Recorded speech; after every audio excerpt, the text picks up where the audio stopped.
Welcome to Stories with Liz and part 4 of Tales of Arabian Nights, which is called The Fisherman's Story. And if you haven't seen the previous episodes, there are links in the description. Sire, there was once upon a time a fisherman, so old and so poor that he could scarcely manage to support his wife and 3 children. He went every day to fish very early, and each day he made a rule not to throw his net more than 4 times. He started out one morning by moonlight and came to the seashore. He undressed and threw his net, and as he was drawing them towards the bank, he felt a great weight. He thought he had caught a large fish, and he felt very pleased. But a moment afterwards, seeing that instead of a fish, he only had in his net the carcass of an ass, he was much disappointed. Vexed with having such a bad haul, he had mended his nets, which the carcass of the ass had broken in several places. He threw them a second time. Drawing them in, he again felt a great weight, so that he thought they were full of fish, but he only found a large basket full of rubbish. He was much annoyed. "Oh, Fortune," he cried, "do not trifle thus with me, a poor fisherman who can hardly support his family." So saying, he threw away the rubbish, and after having washed his net clean of the dirt, he threw them for a 3rd time, but he only drew in stones, shell, and mud. He was almost in despair.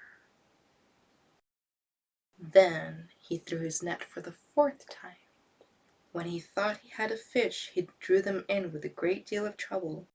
There was no fish, however, but he found a yellow pot, which by its weight seemed full of something, and he noticed that it was fastened and sealed with lead, with the impression of a seal. He was delighted. "I will sell it to the founder," he said. "With the money I shall get for it, I shall buy a measure of wheat." He examined the jar on all sides. He shook it to see if it would rattle, but he heard nothing. And so, judging from the impression of the seal and the lid, he thought there must be something precious inside. To find out, he took his knife, and with a little trouble, he opened it. He turned it upside down, but nothing came out, which surprised him. He set it in front of him, and whilst he was looking at it attentively, such a thick smoke came out that he had to step back a pace or 2. This smoke rose up to the clouds, and stretching over the sea and the shore, formed a thick mist, which caused the fishermen much astonishment. When all the smoke was out of the jar, it gathered itself together and became a thick mass in which appeared a genius, twice as large as the largest giant. When he saw such a terrible-looking monster, the fisherman would like to have run away, but he trembled so with fright that he could not move a step. "Great king of the genii," cried the monster, "I will never again disobey you." At these words the fisherman took courage.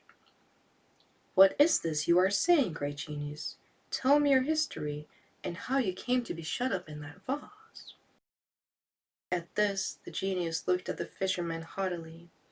"Speak to me more civilly," he said, "before I kill you." "Alas, why should you kill me?" cried the fisherman. "I have just freed you. Have you already forgotten that?" "No," said the genius, "but that will not prevent me from killing you, and I am only going to grant you one favor, and that is to choose the manner of your death." "But what have I done to you?" asked the fisherman. "I cannot treat you in any other way," said the genius, "and if you would know why, listen to my story. I rebelled against the king of the genii. To punish me, he shut me up in this vase of copper, and he put on the leaden cover his seal, which is enchanted enough to prevent my coming out. Then he had the vase thrown into the sea. During the first period of my captivity, I vowed that if anyone should free me before 100 years were past, I should make him rich even after his death. But that century passed, and nobody freed me. In the second century, I vowed that I would give all the treasures in the world to my deliverer, but he never came. In the third, I promised to make him a king, to be always near him, and to grant him 3 wishes every day. But that century passed away, as the other 2 had done, and I remained in the same plight. At last I grew angry at being captive for so long, and I vowed that if anyone would release me, I would kill him at once.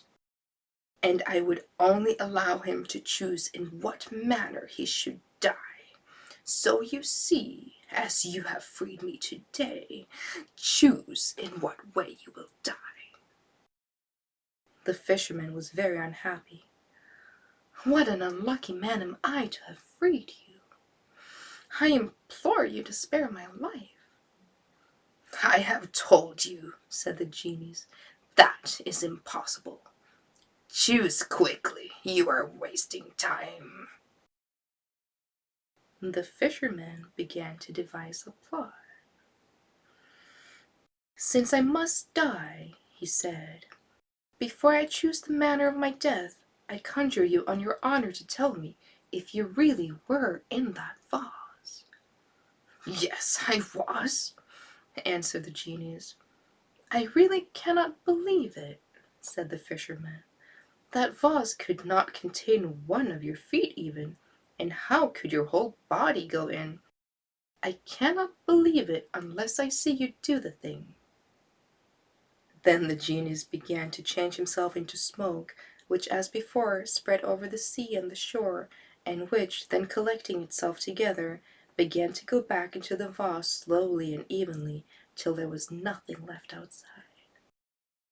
Then a voice came from the vase, which said to the fisherman, "Well, unbelieving fisherman,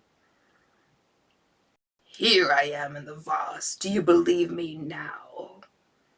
The fisherman, instead of answering, took the lid of lead and shut it down quickly on the vase.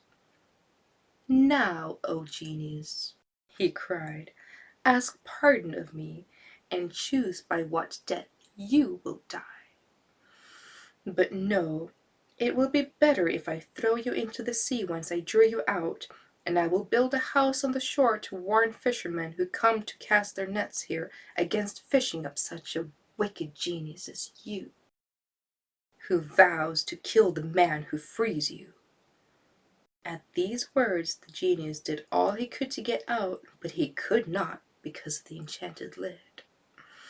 Then he tried to get out by cunning.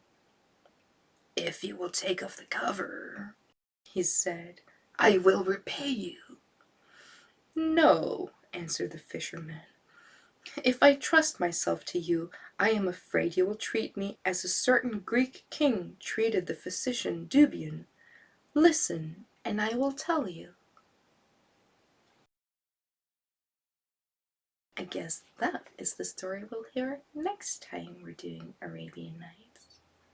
See you next time for a different type of story.